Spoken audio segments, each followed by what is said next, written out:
လူတယောက်ကိုဘာကတကယ်ဆွဲဆောင်မှုရှိစေတာလဲ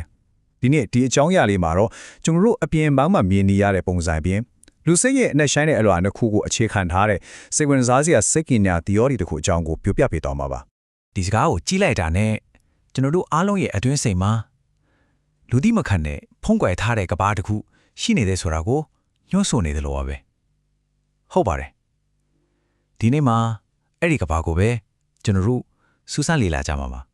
ကဲဒီ theory ကိုပို့ပြီးနားလည်သွားအောင်လို့အပိုင်း၅ပိုင်းခွဲပြီးကြည့်သွားကြအောင်ပထမဆုံး persona နဲ့ shadow ဆိုတာဘာလဲဆိုတာကနေစမယ်ပြီးရင်ဆွဲဆောင်မှုရဲ့ hue ချက်၃ခုကိုဆက်ပြောမယ်နောက်ဆုံးမှာတော့အဲ့ဒါတွေအားလုံးဘလို့ဆက်နေလဲဆိုတာကိုကြည့်သွားကြပါမယ်ဆိုတော့ဒီ theory ရဲ့အခြေခံအချက်ဆုံးအချက်ကဘာလဲဆိုတော့လ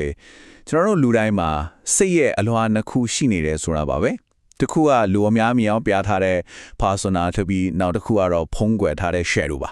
သူတို့နှစ်ခုကြားပဋိပက္ခကိုအရင်ဆုံးလေ့လာကြည့်လိုက်အောင်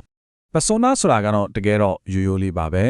ဲဒါဟာကျွန်တော်တို့အလုံးမှဖြစ်ဖြစ်ဒါမှမဟုတ်လူတွေနဲ့ဆက်ဆံတဲ့အခါမျိုးမှာတက်ဆင်ထားတဲ့မျက်နှာဖုံးတစ်ခုလိုပါပဲလူမှုရေးရအဆင်ပြေအောင်လက်ခံနိုင်အောင်ပြုမှုနေထိုင်တဲ့ကိုယ့်ရဲ့အပြင်းပန်းပုံစံပေါ့အဲ့ဒီမျက်နှာဖုံးရဲ့နောက်ွယ်မှာတော့ the shadow ရှိနေပါပဲဒါပေမဲ့လေဒီ theory အရတော့ဒါကမကောင်းဆိုးဝါဆိုတာမျိုးကိုဆိုလိုတာမဟုတ်ပါဘူးလူတိမခံခြင်းတဲ့စန္ဒတွေတွန်းစိတ်ရဲ့တကယ့်အမှန်တရားတွေကိုတင်စီထားတဲ့နေရာတစ်ခုလိုပဲမြင်ရမှာပါဒီလွှာတစ်ခုကဘလောက်တောင်းကွာချားလဲဆိုတော့ဒီမှာကြည့်လိုက်တာနဲ့သိနိုင်ပါတယ်ပါဆိုနာကယုတိပေတော့နဲ့ဘာကအမှန်ကန်ဆုံးလဲဆိုတာကိုစဉ်းစားနေရချင်းမှာ shadow ကငါစိတ်ထဲမှာတကယ်ဘာဖြစ်ချင်နေတာလဲဆိုရက်ခံစားချက်ကိုတိုးတိုးလေးပြောနေတာမျိုးပါဒါကြောင့်မို့လို့တကယ့်ကိုနည်းနည်းရှိုင်းဆက်ဆိုင်ရတဲ့ခုတိဆောက်ချင်တဲ့ဆိုရင်အပေါ်ယံ persona ကိုပဲဂျင်းအောင်လုံးနေုံနဲ့မရဘူးပေါ့အဲ့ဒီနောက်ကမှရှိနေတဲ့ shadow နဲ့ဆက်သွယ်နိုင်ဖို့လိုအပ်တယ်လို့ဒီ theory ကဆိုထားပါတယ်ဒါဆို persona ကိုကြောလွန်ပြီး shadow နဲ့ဘယ်လိုဆက်သွယ်နိုင်မလဲဒီ theory မှာအဓိကရှုပ်ခွက်ချက်၃ခုကိုတင်ပြထားပါတယ်ပထမဆုံးတစ်ခုကတော့တည်ငြိမ်တဲ့လွှဲမှုဒါမှမဟုတ်တိတ်ဆိတ်တဲ့ဥဆောင်မှုပါပဲဒီနေရာမှာတခုတတိထားမှာကဒါကအချမ်းဖတ်တာတို့ထင်းချုပ်တာတို့ကိုဆိုလိုတာလုံးဝမဟုတ်ပါဘူးเนาะဖိအားတွေအောင်မှာတော့တင်းငင်နေနိုင်ခဲ့ဖို့ဖြူနေရဲ့စိတ်ဆွမ်းရည်မျိုးကိုဆိုလိုတာပါဒီ theory ရလေဆွဲဆောင်မှုကိုဖြစ်စီပစ်နိုင်တဲ့အပြုတ်မှုတချို့ရှိတယ်လို့ဆိုရတယ်ဥပမာအနေနဲ့ပြောရရင်တုံဆိုင်နေတဲ့အမွေအရာတွေအမြဲတမ်းတောင်းပန်နေတယ်လို့ဖြစ်နေတဲ့လေထံတွေကမတိကျမရေရာမှုကိုပြတာပြီးတည်ငြိမ်တဲ့စွမ်းနိုင်ကိုအားနည်းစေတယ်လို့ဆိုပါတယ်ဆိုတော့ဒီအပိုင်းရဲ့အဓိကအချက်ကိုဒီစကားလေးနဲ့ပဲညီကုံချုပ်လိုက်အောင်အရေးကြီးဆုံးကပြည့်စုံတဲ့အပြုတ်မှုထက်အတွင်းစိတ်ရဲ့တည်ငြိမ်မှုပါပဲကဲတည်ငြိမ်တဲ့စွမ်းရင်ကိုရပြီဆိုပါစို့ဒုတိယလျှို့ဟန်ချက်ကတော့စိတ်ပိုင်းဆိုင်ရာထိုးဖောက်သိမြင်ခြင်းပါဒီချက်ကဘာကိုပြောတာလဲဆိုတော့ကိုယ်ကြောင့်ဒီထိုင်ရှင်းပြနေတာထက်တစ်ဖက်လူကိုနက်နက်နားလည်အောင်စူးစမ်းခြင်းကပိုပြီးဆွဲဆောင်မှုရှိတယ်လို့ဆိုပါတယ်ဒီမေကွန်းရဲ့အဖြေကတကယ်တော့နားလည်ပေးနိုင်ခြင်းပါပဲကိုလူတွေနားလည်အောင်စူးစမ်းနိုင်မယ့်အစားကိုကသူတို့ကိုဘလောက်နားလည်နိုင်လဲဆိုတာကိုအာယုံပြောင်းလိုက်တာကပိုပြီးနှဆိုင်တဲ့ဆက်သွယ်မှုကိုဖန်တီးပေးတယ်လို့ဆိုလိုတာပါ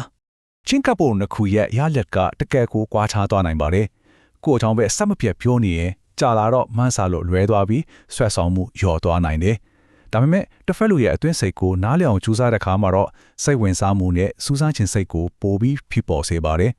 ဒါဆိုရင်ဘာဒီကိုအထီးကထားပြီးလေ့လာရမလဲအရင်မြစ်မှာတော့အဓိကအချက်၃ချက်ကိုအကြံပြုထားပါတယ်သူတို့ရဲ့ကိုယ်ဟန်နေထားကတက်တော့တက်တာရှိနေလားဒါမှမဟုတ်တင်းမာနေလား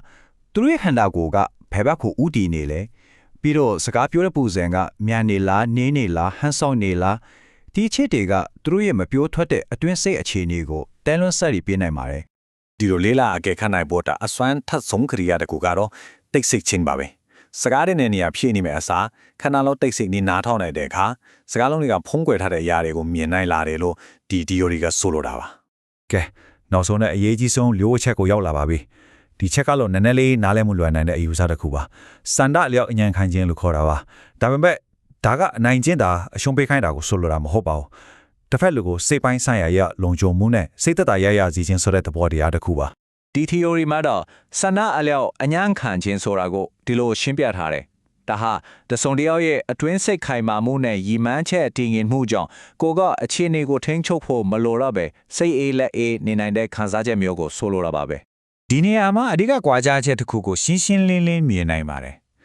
လိုအပ်ချက်များတာအမြဲတမ်းအတိမပြုမှုတောင်းခံနေတာကဆွဲဆောင်မှုတင်းမာမှုကိုရော့ရဲနေတဲ့ကြိုးတစ်ချောင်းလိုဖြစ်သွားစေတယ်စန့်ကျင်ပန်အနေနဲ့ဒီငင်ခိုင်မာတဲ့တွင်းစီကတော့ တင်းမာနေတဲ့ကြိုးတစ်ချောင်းလိုဆွဲဆောင်မှုကိုဖန်တီးပေးတယ်လို့ဆိုရတယ် ဒီစကားကအဓိကအချက်ကိုတကယ်ကိုထိထိမိမိဖော်ပြနေတာပါရိုးရိုးလေးပြောရရင်စိတ်ပိုင်းဆိုင်ရာရကိုတာဝန်ကိုမယူနိုင်တဲ့သူဘသူကမှတကယ်ဆွဲဆောင်မှုရှိတယ်လို့မမြင်ပါဘူးကိုအားကိုကိုးနိုင်မှုဟာဆွဲဆောင်မှုရဲ့အခြေခံအုတ်မြစ်တစ်ခုပါပဲ ဟုတ်ပြီခုနကပြောခဲ့တဲ့လျိုဟက်ချက်တိုးခုကတီချာစီမဟုတ်ပါဘူးเนาะသူတို့အလုံးဟာတစ်ခုနဲ့တစ်ခုဆက်ပြီးအစွမ်းထက်တဲ့စနစ်တစ်ခုလို့အလိုလိုပါတယ်အဲ့ဒါဘယ်လိုမျိုးလဲဆိုတာကြည့်လိုက်အောင် ဒီတမျောစင်းကိုဒီလိုလေးမြင်အောင်ကြည့်လိုက်လို့ရပါတယ်အဆင့်တက်တင်ငိမ်တဲ့လွှမ်းမိုးမှုကလုံခြုံတဲ့စိတ်ခံစားမှုနယ်ပယ်တစ်ခုကိုဖန်တီးပေးလိုက်တယ်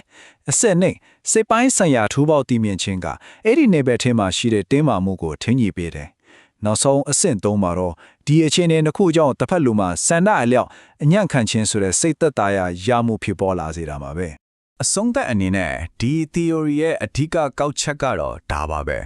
လူတစ်ယောက်ရဲ့အတွေးစိတ် shadow ကိုနားလည်သွားတဲ့အခါ